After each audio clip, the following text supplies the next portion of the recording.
France. C'est très impressionnant de voir toutes ces initiatives, ça redonne de l'espoir. En France, la préoccupation écologique a un peu reflué dans la société. Il y a une tendance au repli sur soi, mais il y a encore des gens qui y croient. Et on en fait partie, on n'est pas des punks ni des babacools, mais des entrepreneurs comme vous, à Bordeaux, dans un lieu dont la vocation est justement de montrer qu'une autre économie est possible et que des coopérations entre entrepreneurs sont non seulement viables économiquement, mais également utiles d'un point de vue de leur réduction d'impact écologique. Donc pour prouver tout ça, on a lancé un projet qui s'appelle Darwin et qui a justement des fondamentaux très importants. Je ne sais pas... Stéphane, tu peux peut-être m'aider à... Voilà. Comme partout dans les villes, il y a des friches. À Bordeaux, il y a beaucoup de friches, notamment des friches militaires. Ici, au centre de Bordeaux, une caserne est tombée en ruine et on a décidé d'en racheter un bout avec l'aide des collectivités, villes et communautés urbaines. Sur cette friche... Sur le gauche et ça marche en principe. Voilà, sur l'ancienne caserne, on a racheté la partie en bleu qui... est composé de plusieurs bâtiments qui représentent 10 000 m² de locaux.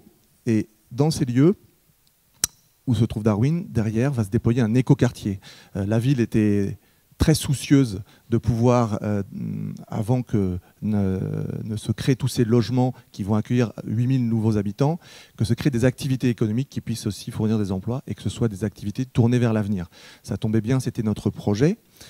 Ce projet, donc, c'est un projet qui a 3 partis pris fondamentaux très forts. Un parti pris de coopération économique, rassembler sur ce lieu des entreprises de l'économie verte, de l'économie créative, et qui, ensemble, vont être beaucoup plus solidaires, faire des projets communs, s'entraider, monter des coopératives d'achat responsables, gérer collectivement l'énergie, l'eau, les déchets, soutenir des logiques associatives sur le terrain. La dimension écolo est très forte. Les entreprises qui sont sur le lieu, aujourd'hui 70 entreprises qui représentent environ 300 personnes et environ 50 millions d'euros de chiffre d'affaires, sont des boîtes qui tournent plutôt bien et qui ont cette volonté de transformer leur business model. Et ça passe notamment par l'attention aux ressources, à l'énergie, aux impacts, aux déplacements. Et elles ont décidé de prendre en main toutes ces considérations ensemble dans une gouvernance collective. D'ailleurs, le lieu, qui était en ruine, a été réhabilité en associant toute une diversité de parties prenantes, à commencer par les riverains aux alentours, les associations qui s'intéressaient au patrimoine, puisque c'est un bâtiment de 1850, les entrepreneurs qui y vivent aujourd'hui, dont les collaborateurs de Benoît notamment, et bien sûr les élus et tous ceux qui interviennent sur ce type de projet. On a voulu que ça soit un lieu qui soit aussi mixte, qui soit ouvert à tous, qui soit ancré sur son territoire et qui puisse permettre de diffuser des alternatives. Ce n'est pas un lieu où on est autosatisfait, dans l'entre-soi, satisfait d'essayer d'innover, mais c'est un lieu qui accueille... C'est un lieu militant qui accueille tous ceux qui s'intéressent à ces valeurs et qui en partagent les ambitions.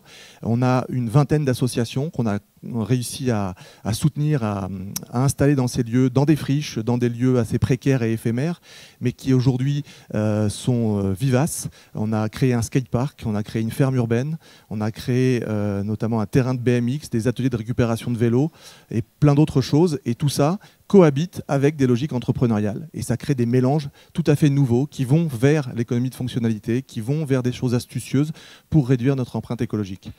Donc, quelques images. Ça, c'est le lieu quand on l'a récupéré et nettoyé. Il était comme ça. Voilà, c'est très beau, c'est très vaste, pas toujours facile de le gérer avec une performance écologique maximale. Mais c'est le cas aujourd'hui puisqu'il est basse consommation d'énergie, qu'on y est dans des locaux très agréables, avec des matériaux récupérés, recyclés. Notamment ici, des anciennes caisses de vin dans les châteaux du Bordelais qui sont transformées en bureaux. On a 50 personnes qui sont en coworking, des indépendants qui ont souhaité rejoindre le lieu et travailler ensemble. Parle-nous un petit peu du coworking. Le coworking, c'est effectivement une formule qui cartonne chez nous, qui marche très bien parce que c'est une tendance lourde de la société et de l'entrepreneuriat. Là où les télétravailleurs avant voulaient rester chez eux entre le frigo et la table de la cuisine, ils se rendent compte que c'est beaucoup plus efficace pour eux d'être dans un environnement stimulant en mutualisant des services, en profitant de salles de réunion, en coopérant avec d'autres, on va dire, entrepreneurs. Et c'est ce qu'on a réalisé ici en ouvrant 2 espaces de coworking qui totalisent environ 60 postes. Et ces coworkers se prennent en main, s'organisent collectivement et montent des projets ensemble.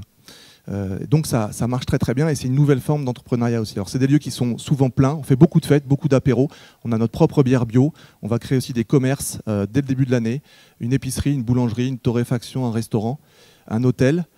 Je m'arrête là, mais c'est exactement ce qui est en cours et à chaque fois c'est sans argent public, que avec de l'argent privé, que dans des logiques entrepreneuriales portées par des gens qui y croient sur une offre alternative. Ça représente un ensemble. Si tu peux maintenir là-dessus, ça représente un ensemble aujourd'hui de 10 000 m² où effectivement cohabitent des élevages de poules bio avec des gens qui sont dans les Fab Labs, dans l'imprimante 3D, dans l'ingénierie environnementale, dans le design, dans le web.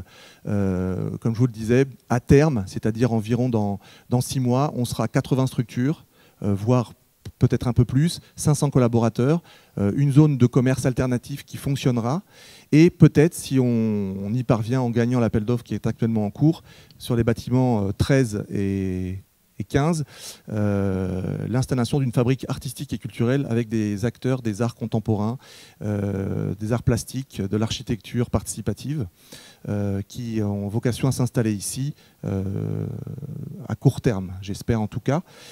Et dernière chose, on a été récompensé pour toute cette opération par le prix du projet citoyen 2013, qui est un prix d'architecture national, français. Et on est très fiers de l'avoir obtenu, justement pour récompenser la démarche de concertation qu'on a menée depuis 6-7 ans maintenant, depuis l'origine de cette utopie, en y associant tous ceux qui aujourd'hui y travaillent, tous ceux qui s'y intéressent et tous ceux qui pensent que par ce type d'initiative, on peut imaginer une économie plus responsable, plus coopérative et plus créative. Voilà.